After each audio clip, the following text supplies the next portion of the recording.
Bueno, bienvenidos una vez más a Podcast FMA Te Enseña. Hoy tenemos un invitado muy especial, Juan Camilo, un experto en el tema del ahorro. Nos va a estar entregando unos tips muy importantes para todos ustedes, donde les vamos a enseñar, o bueno, Juan Camilo nos va a enseñar cuáles son esas mejores tácticas para ahorrar, para qué ahorrar, cómo ahorrar para conseguir vivienda y bueno, todo eso que Juan Camilo en el transcurso de esta conversación nos va a ir enseñando. Juan Camilo, bienvenido a FMA Te Enseña Podcast. Hola Alejandra, muchas gracias por la invitación, encantado de estar aquí con ustedes. Bueno, Juan Camilo, vamos entrando en materia. ¿Qué ideas de ahorro le podemos entregar a nuestras audiencias? ¿Cuáles son esos tips para empezar en ese camino? Mira, yo empezaría por decir que es ideal que el ahorro siempre lo tengamos muy conectado a un propósito, a un objetivo claro de ahorro.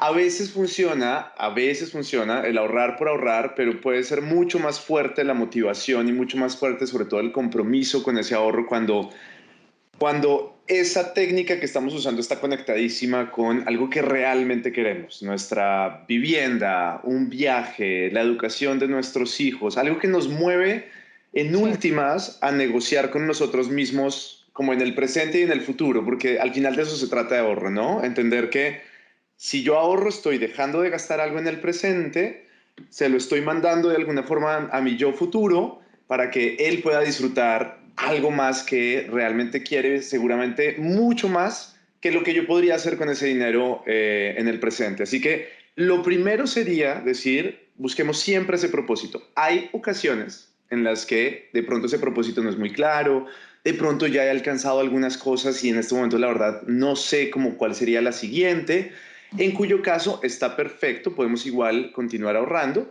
y ahí pues ya tenemos que empezar a ver como estrategias o métodos que nos puedan como ayudar y sobre eso estoy seguro que ya hablaremos más adelante. Digamos que una de o algo que uno escucha mucho es, bueno, pero ¿cómo voy a ahorrar si gano poco? ¿Cómo voy a ahorrar si mis gastos son súper altos? ¿Cómo dar ese paso cuando uno de pronto tiene como su presupuesto ya súper ajustado y tiene pues toda la platica ya contadita, como decimos acá en Colombia? Tal cual. Lo primero que me gustaría y como que pensáramos es que el ahorro, si bien podría estar afectado o podría estar condicionado por la cantidad de ingreso que tengamos, o sea, en teoría, y aquí estoy haciendo el signo de Millas. comillas con mis manos, en teoría una persona que puede ganar más debería tener más capacidad de ahorro, pero la realidad es que es posible ahorrar independientemente del ingreso. La lógica detrás que hay que entender para hacer esto posible es, mis ingresos me deben alcanzar para tres cosas, todos los meses.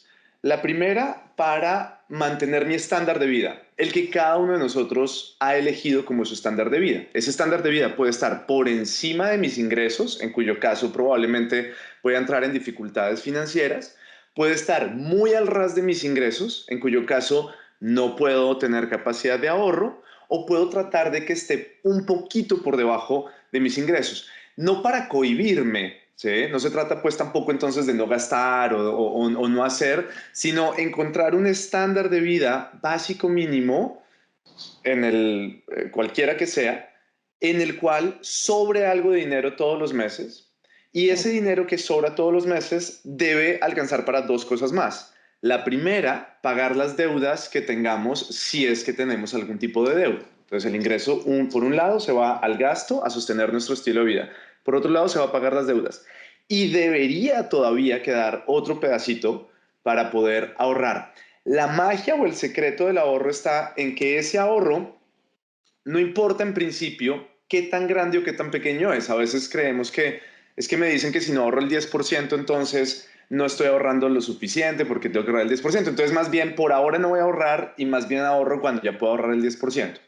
Y el problema de pensar así es que muy probablemente siempre hay más cosas urgentes que Se atender va como para hacer aplazando. espacios. Exacto. Entonces, en ese caso, el consejo es, lo importante es desarrollar el hábito y el hábito se puede desarrollar ahorrando el 1%, ahorrando el 0,5%, pero empecemos por ahí porque la lógica del ahorro está es en acumular esos capitales, que son pequeños al principio, pero irlos acumulando hasta que yo ya tenga un capital para inversión y luego yo ese capital ya lo pueda poner o en el sueño en el que quiero ponerlo o en una estrategia de inversión que me pueda generar más ingresos. Y eso lo puedo hacer con un salario mínimo o lo puedo hacer con 20. Y hay gente, y lo sabemos de primera mano porque hemos ayudado como a 11,000 personas a analizar sus finanzas en nuestra plataforma. Hay gente que no es capaz de ahorrar con 20 salarios y hay gente que ahorra muchísimo con uno. Entonces no es un tema de ingreso, es un tema de hábito, es un tema de comportamiento y de entender que mi ingreso debe alcanzar para mi gasto, para pagar las deudas y para ahorrar. Si hago eso, ya voy por ya tengo, mejor dicho, más de la mitad ganado. Y hablando pues de hábitos, Juan Camilo, el 31 de octubre es el Día Mundial del Ahorro, y quisiera que usted les entregara pues a las personas que hoy están conectadas o que van a escuchar este podcast más adelante, ¿cuál es ese primer paso o esa manera más idónea para ahorrar? La alcancía, la cuenta de ahorros, debajo del colchón. Nosotros tenemos en el fondo un producto que se llama ahorro voluntario contractual para las personas que van a empezar a ahorrar para su casa. Pero ¿cuál es esa manera para dar como ese primer paso? Bien, voy a responderlo de dos formas. La primera es, la mejor manera es la que más fácil me lleve a ahorrar, en principio, ¿sí? Es decir, antes de preocuparnos demasiado por el producto, preocupémonos por asegurar que haya ahorro. Y si lo más fácil para El mí, hábito. exacto, y si lo más fácil para mí hoy es, por ejemplo, tomar las monedas que me quedan al final del día y ponerlas en una alcancía, adelante, adelante, arranquemos por ahí. Cuando la alcancía esté llena, ese día entonces ahí sí nos vamos a buscar el producto ideal. Si todavía no tengo mucha destreza con las sucursales virtuales y haciendo pagos y cosas online, ok, empecemos primero en la casa. Ahora, sí va a pasar, y aquí ya viene la segunda parte de la respuesta, que cuando el ahorro empieza a crecer, es por un lado riesgoso y por el otro lado supremamente ineficiente desde el punto de vista financiero tenerlo en la casa. Entonces, sí es posible tener un pedacito de ahorro en la casa. ¿Cuánto? Por ahí una semana de gasto máximo, es decir, el ahorro que yo tengo en la casa es para poder pagar un taxi que tuve que tomar por urgencia y no tenía con qué pagar el taxi, así que llegué a la casa y puedo encontrar ahí los 10,000 o 15,000 pesos para pagar ese taxi. Ese es el tipo de ahorro que uno puede tener en la casa. La cuenta de ahorros definitivamente es el siguiente como producto en donde uno sí puede tener un ahorro, pero igual, no demasiado, porque la cuenta de ahorros generalmente no tiene ningún tipo de rendimiento y puede que incluso los costos del mantenimiento terminen haciendo que incluso el rendimiento sea como un poquito negativo. Entonces uno dice, pero entonces, ¿por qué tendría plata ahí? Porque igualmente ese dinero que tengo en la cuenta de ahorros no es para que vaya creciendo, es un dinero que tengo para que si algo sucede, yo puedo ir al cajero y retirar un pedazo de ese dinero y atender una emergencia. Hagan de cuenta que este es mi colchón para emergencias. Y el resto sí, el resto ya de mis ahorros, en la cuenta de ahorros podría haber máximo un mes de gastos, más o menos, máximo un mes de gastos. Y el resto de mi ahorro sí debería estar poniéndolo ya en distintos productos de acuerdo a mi objetivo. Entonces, por ejemplo, el ahorro voluntario que tú nombrabas. Muy bien, si mi estrategia es claramente empezar a crear mi patrimonio, mi capital para la vivienda. Comprar casita. ¿Sí? Si de pronto yo lo que quiero es más bien ir ahorrando para mi hijo que acaba de nacer y para que cuando tenga 18 yo pueda pagarle la universidad, pues tal vez habrá otro tipo de productos que me den una rentabilidad a largo plazo muy interesante y que pueda aprovechar para cumplir ese objetivo puntual. Entonces, al final, la conclusión sería, no necesariamente hay que tener todo el ahorro en un mismo lugar. Yo puedo combinar distintos lugares dependiendo del uso que le dé el ahorro. Puedo empezar con las alcancías y el dinero en la casa, siempre y cuando sea muy poco, máximo una semana de gastos para protegerlo. Luego otro pedacito en la cuenta de ahorros para atender otro tipo ya de emergencias, por si se me interrumpe el ingreso o algo sucede. Y el resto ya a cada objetivo le busco un producto que me ayude o a ahorrar o porque me obliga a hacer los pagos mensuales o que me dé algo de rentabilidad o porque después lo puedo combinar con mis cesantías y entonces eso me da unos beneficios, por ejemplo, dependiendo del objetivo que tenga. Juan Camilo, y cuando usted habla de inversión, Pues que es una pregunta que también pues nos hacen mucho a través de redes sociales. Claro, la casa es una inversión, pero ¿qué otras maneras de inversión existen cuando yo ya tengo un ahorrito consolidado? Bien, yo creo que en Colombia tenemos un escenario cada vez más interesante porque cada vez hay más alternativas para poner a trabajar nuestro dinero. Dentro de las alternativas más tradicionales, en efecto, la vivienda para los colombianos ha sido una en las que más pensamos y obviamente pues es una de las más seguras que puede haber. Incluso no necesariamente a veces por temas de rentabilidad, y estoy pensando es en inversión, como en que voy a comprar vivienda para arrendarla o para hacer algo por el estilo. A veces no es ni siquiera porque sea sumamente atractiva en la rentabilidad, sino por la posibilidad que nos puede dar de tener un ingreso adicional constante, y eso es algo que no muchas veces se ve en términos de inversión. Obviamente, para una vivienda hay que tener disciplina, hay que tener un buen ahorro y a veces en principio uno dice, bueno, todavía no estoy listo para eso, entonces, ¿qué otras cosas puedo hacer antes? Por nombrar algunas cosas que se puedan hacer, nuevamente, como antes de nombrarlas, como en toda inversión hay que primero asesorarse, hay que primero asegurarse de que la entidad en la que yo voy a poner el dinero sea una entidad supervisada por la Superintendencia Financiera, es decir, que esté regulada, no darle la plata a cualquier persona que venga a ofrecernos duplicarla en 2 semanas o en Eso un no mes, existe. ¿no? Eso no existe, ¿sí? Eso simplemente no existe. Sabiendo eso, entonces, hoy yo puedo, por ejemplo, irme a cosas muy tradicionales como un CDT, en donde yo lo que hago es poner la plata en una entidad financiera y esa plata se queda guardada ahí hasta que se cumpla un plazo que hemos pactado con la entidad, que puede ser 1, 2, 3 meses, 6 meses, un año, o el plazo que yo haya escogido, y a cambio me van a prometer una rentabilidad fija. Es decir, yo desde el día uno sé cuánto me voy a ganar ahí, pero Sí. no puedo sacar el dinero antes si llego a necesitarlo. Puedo ir a otras opciones que son mucho más flexibles, como los famosos fondos de inversión colectiva o los fondos de pensiones voluntarias, en donde yo también puedo tener unos ahorros y elegir unos portafolios de inversión, y eso lo administra un equipo de inversiones a cargo de la entidad financiera, que también puede ser una opción de fácil acceso, flexible, o puedo ya irme a otro tipo de inversiones un poco más sofisticadas, como por ejemplo ya irme de pronto al mercado accionario, pero ahí tengo que aprender muchísimo primero antes de poder entrar a hacer algo realmente interesante ahí. Puedo ir a pensar en derechos fiduciarios, por ejemplo, si quiero invertir también en finca raíz, pero sin que sea propia el inmueble. Puedo invertir en crowdfunding, que es, por ejemplo, entre muchas personas prestarle plata a una compañía para que desarrolle un proyecto y la persona devuelve la plata a estas personas. Cada vez puedo también incluso emprender mi propio negocio. Esa es a veces creemos que el emprendimiento no es inversión, sino que es simplemente una opción de empleo, pero puede ser algo que termine pagando mejores intereses que cualquier otra opción y sobre la que puedo tener mucho más control que sobre los mercados financieros internacionales o algo por el estilo. Entonces, aquí he nombrado simplemente como algunas alternativas. Hoy en Colombia puede haber más de 15 alternativas distintas o productos distintos de inversión, todas con distintos niveles de riesgo, todas con distintos niveles de rentabilidad.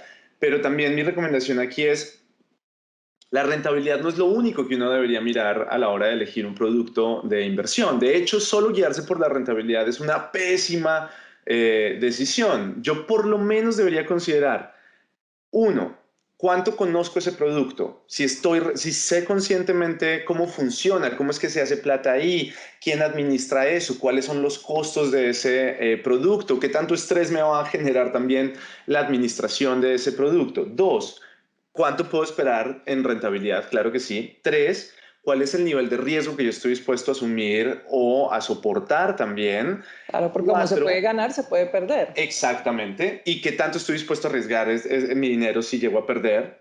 Y cuatro, ¿qué tan fácil es sacar la plata de ahí? ¿Sí? Y si la Alguna necesito urgente, emergencia. tal cual, ¿sí? Si la puedo sacar o no, ¿sí? ¿Qué tanto me tengo que quedarme invertido? Esas serían por lo menos las cuatro preguntas mínimas, mínimas, mínimas para considerar una alternativa de inversión en general. Juan Camilo, usted nombraba algo muy importante, pues que a nosotros como Fondo Nacional del Ahorro pues nos atañe cada vez más. Nosotros, digamos, trabajamos para cumplir el sueño de los colombianos que quieren tener vivienda propia, pero también, digamos, hay una nueva población que está buscando es una segunda vivienda para inversión, ¿cierto? Para arrendarla, muchas veces viviendas en otros lugares del país. Entonces yo vivo acá en Bogotá y compro un apartamento en Medellín. Hay en este momento, pues tú lo sabes, unos interesantes beneficios del gobierno, subsidios, pues que facilitan mucho este tema. ¿Qué recomendaciones les daría usted a esas personas que están en este momento pensando en una vivienda como inversión, no para irse a vivir, no para estar hasta viejitos, sino simplemente para invertir, arrendar o de pronto comprarla y venderla más adelante? Perfecto, mira, la primera recomendación es, tenemos que saber muy bien cuál es el tipo de inversión y qué vamos a hacer con la vivienda. Es decir, comprar vivienda no es por sí mismo ya invertir en vivienda. Comprar vivienda es comprar un activo, como comprar un carro, como comprar cualquier cosa. Lo que yo haga con la vivienda es lo que va a definir si realmente hay una inversión ahí alrededor de esa vivienda. Entonces, ¿qué cosas puedo hacer, por ejemplo, con una vivienda? Yo puedo ir a comprar sobre planos cuando apenas ponen las banderitas en los proyectos de construcción y cuando se termine ya de construir, salir a vender el inmueble, entonces me gano la diferencia que puede haber en ese precio. Esa es una cosa que yo puedo hacer. Otra cosa que yo puedo hacer es, voy a comprar la vivienda o el apartamento o lo que sea y lo voy a arrendar y entonces voy a ganar gracias a que alguien me paga todos los meses un arriendo. Dentro de ese arriendo yo puedo arrendarla a largo plazo, como digamos un arriendo muy de familias, de alguien que va a vivir ahí, o puedo también comprar una vivienda para arrendar en cortas estancias. Es decir, yo quiero que eso lo ponga yo en una plataforma en línea en donde las personas pueden quedarse 5 días, 3 días o cosas por el estilo. Esa es otra opción de inversión dentro de comprar para arrendar. Yo puedo buscar también viviendas que estén muy deterioradas, por ejemplo, y lo que hago es las compro, las remodelo por dentro completamente y salgo y las vendo por un valor también mayor. Entonces, fíjate que solo ahí tenemos 4 alternativas, por ejemplo, distintas. Entonces, ese es el primer consejo. Entienda muy bien cuál es la forma en la que le va a sacar dinero a esa vivienda. El segundo consejo es aprovecha al máximo todos los beneficios o programas que pueda haber para pagar menos por esa vivienda. Es decir, subsidios, cualquier ayuda a la cuota inicial, cualquier ayuda a la tasa, cualquier descuento que me puedan hacer por tener mis ahorros en cierta entidad, cualquier cosa que facilite más el proceso de comprar vivienda, aprovéchelo. Ahora, pero también voy a decir lo siguiente, asegúrese que no es por el beneficio, por la razón por la que usted está comprando vivienda, porque a veces nos afanamos demasiado también y entonces decimos miércoles, están los subsidios que son una maravilla, sí, entonces necesito ya como sea buscar plata para comprar la vivienda porque si no me voy a perder los subsidios y terminamos a veces haciendo unos malabares financieros complicadísimos que hacen que al final la inversión no, o sea, mejor dicho, se pierda toda la rentabilidad porque tomé mucho crédito para pagar, o tomé crédito para pagar la cuota inicial y además tomé el crédito hipotecario y entonces me sumaron 2 créditos y a los 6 meses me reventé y no puedo ni pagar lo uno ni lo otro. O sea, la planeación de vivienda tiene que ser algo que yo quiero independientemente de que haya subsidio o no. Eso es una cosa. Que haya subsidio lo hace todavía mejor. Yo puedo planear para la siguiente tanda de subsidios. Subsidios hay cada cierto tiempo porque a los gobiernos les interesa también promover mucho la construcción y promover mucho la compra de vivienda nueva. Y finalmente, la otra recomendación sería tener muy claro cuál es el papel que yo quiero tener en la administración de esa inversión. Entonces, comprar para arrendar es una opción, por ejemplo, muy tradicional, pero que va a requerir que yo esté pendiente de arreglar de las cosas que puedan fallar en el apartamento a la persona a la que se lo arrendé. Yo tengo que ir en marzo todos los años a la junta de copropietarios, yo tengo que estar atento a que me paguen, entonces de pronto eso va a tener otros costos que tengo que tener presentes. Ahora tengo que pagar el predial también de ese apartamento, tengo que pagar cuotas extraordinarias, tengo de pronto que comprar un seguro de arrendamiento, por ejemplo, por si la persona que está ahí me deja de pagar. Entonces, tengamos muy claros esos compromisos también que asumimos a la hora de entrar ahí. Y finalmente, pensemos si lo estamos haciendo por el porcentaje de rentabilidad o si lo estamos haciendo más bien como por tener ese ingreso fijo. Si es por porcentaje de rentabilidad, lo ideal financieramente sería tratar de comprar el apartamento chan con chan, es decir, en efectivo. Pero eso es Ahorrar, ahorrar.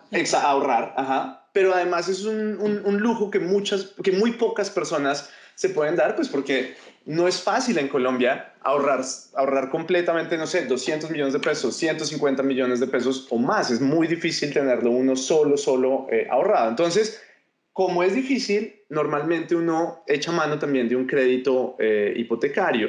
Si voy entonces a tomar un crédito hipotecario, el consejo que yo daría en inversión, en vivienda sería distinto, pero en inversión sería tratar de ahorrar lo más que se pueda para que el crédito sea solo la cantidad justa y que el apartamento, entre comillas, se pague solo y sobre un poquito de dinero para que me empiece a quedar algo al final de mes y entonces tengo dos beneficios. El primero, que me llega plata constantemente y eso ya me está creando ingresos pasivos, estoy diversificando mis fuentes de ingresos. Y el segundo es que no estoy teniendo que poner de mi propio dinero Para para pagar ese poder crédito. pagar ese crédito, sino que realmente se paga solo. Eso serían como las recomendaciones básicas para alguien que pueda estar pensando en invertir en vivienda. Juan Camilo, ya para finalizar e ir redondeando este tema del ahorro, em, ¿cuáles serían como esos no del ahorro? Ya hemos hablado del sí, de vamos a guardar, vamos a poner un propósito, vamos a generar un hábito, pero ¿cuáles serían definitivamente los no del ahorro? Bien, es una pregunta interesantísima porque en efecto uno nunca piensa en esto. O sea, alguien diría como, no, pues uno siempre solo piensa en las cosas que se deberían hacer alrededor del ahorro, pero no en lo que no debería hacer alrededor del ahorro. Pensemos en varios nos. Uno, guardar todo el ahorro bajo el colchón o incluso guardar todo el ahorro en un solo sitio, casi que independientemente del sitio. Ahí hay un no. El ahorro bien diversificado puede ser mucho más interesante. Ahora, diversificar no significa, segundo no del ahorro, entonces tenerlo en 20 lugares diferentes. ¿Sí? Necesito también concentrar el ahorro, no esparcirlo por todos lados. O sea, ahí sí el que mucho abarca, poco aprieta, como se dice coloquialmente. El tercer no del ahorro sería no se lo demos a personas y entidades que no conocemos, ¿sí? Si alguien viene diciendo que es que si yo le doy mis ahorros me lo multiplica, etcétera, y no tengo ni idea de quién es esta persona y solo lo que veo es que por ahí tengo dos referencias nomás, pero no está en la página de la superintendencia, no es clara la forma en la que esta persona guarda esto, etcétera, no le demos nunca ese ahorro a una entidad que no podamos verificar si está o no vigilada o regulada, y mucho menos a una persona, ¿no? Entre otras, porque en Colombia también captar dinero masivamente es ilegal si no está vigilado y autorizado por la Superintendencia Financiera. Otro no del ahorro es, ya lo habíamos dicho también, creer que si no es el 10% entonces no vale la pena Sí. ahorrar, ¿sí? No no desconfiemos, o más bien, tengámosle fe al poder acumulativo que tienen también las pequeñas cantidades. Una moneda todos los días en la alcancía puede terminar siendo un gran ahorro con suficiente tiempo. Yo creo que esos serían como los nos básicos, como de qué no hacer alrededor del ahorro. Y de pronto añadiría un último y es no lo hagamos con afán, no hay realmente afán en ahorrar. Obviamente, chévere ahorrar todo lo que podamos ahorrar, todo lo que podamos ahorrar, pero al final la constancia vence lo que la dicha no alcanza, por ahí también se dice. Y el ahorro tiene que ver con eso, tiene que ver es más con disciplina, tiene que ver es más con constancia, que por un afán de duplicarlo, triplicarlo o algo por el estilo. Una ñapita, Juan Camilo, ¿es bueno ahorrar en pareja o es mejor que el ahorro sea un tema personal? en pareja, o digo yo, por ejemplo, con tus hermanos o tus papás? ¿Cómo se maneja ahí? Yo creo que muchas de estas cosas es mejor hacerlas acompañadas que solas. Hay que estar pendientes, sí, de hacerlo bien acompañado, ¿no? Entonces, cuando hacemos ahorros con la pareja o hacemos ahorros en familia o incluso, ¿por qué no?, entre amigos también, es muy importante antes de empezar a hacer ese ahorro tener muy claras las condiciones de qué estamos esperando nosotros de la otra persona y qué estamos también juntos como equipo esperando de qué va a pasar con ese ahorro. A veces me parece triste que hay personas que dicen, no, con la familia no se debe hacer ningún tipo de negocios porque el dinero destruye a las relaciones, o etcétera, etcétera. Pero yo aquí lo que digo es, no es el dinero el que destruye las relaciones, es la falta de una buena conversación alrededor del dinero y al final la desconfianza y los huecos que dejamos ahí en esas expectativas las que terminan causando esos problemas, y esos problemas los vamos a tener con desconocidos y los vamos a tener con familiares si no aclaramos muy bien esas cosas. Entonces, la primera recomendación es, antes de empezar a ahorrar, antes de poner el primer peso en la alcancía conjunta, hablemos muy bien sobre cuáles son nuestras expectativas. Si tenemos que ahorrar, por ejemplo, la misma cantidad en el mismo tiempo, o hay alguien que puede ahorrar menos y no pasa nada, y si ahorra menos, disfruta menos de lo que va a terminar siendo ese ahorro, o los dos disfrutan por partes iguales, por ejemplo. ¿Cómo van a elegir cuándo retirar y cuándo poner más, por ejemplo? ¿Qué otras cosas cada uno tiene en su vida financiera personal que pudieran afectar esa meta de ahorro? ¿Cómo están mis deudas? ¿Cómo están tus deudas? ¿Qué otras responsabilidades tienes en tu vida? Si se interrumpiera el ingreso, ¿qué va a pasar? ¿Dejas de ahorrar y no hay problema? Todo ese tipo de cosas hay que hablarlas primero y luego sí entonces buscar el mejor producto, y ahí nuevamente entonces tendremos que tener nuevas conversaciones. Ejemplo, el producto va a estar a nombre de una persona o va a estar a nombre de las dos. Para retirar plata, ¿firmamos ambos o solo retira plata una persona? ¿Sí? Todas las reglas del juego. Cuando eso está claro, buenísimo, porque entonces podemos juntar la fuerza de dos ingresos para llegar mucho más rápido al objetivo que nos hemos planteado. Entonces sí, pero con conversaciones alrededor del dinero Buena bien tenidas. comunicación. Tal cual. Ahí está la clave de todo. Juan Camilo, pues muchísimas gracias por habernos acompañado en este FNA Te Enseña Podcast, en este mes que es muy importante para nosotros como entidad porque es el mes del ahorro, aunque es el 31 de octubre, pues todo el mes estamos hablando del tema. Y pues muchas gracias por todos sus consejos, por toda su experiencia. Acá en la cajita les vamos a dejar pues quién es Juan Camilo para que ustedes lo conozcan más, tengan su perfil, y pues nada, invitarlos a que nos dejen todos sus comentarios, todas sus sugerencias, y a que escuchen este podcast de principio a fin. Juan Camilo, muchísimas gracias nuevamente por tu colaboración, por tu entrevista y por toda tu sabiduría.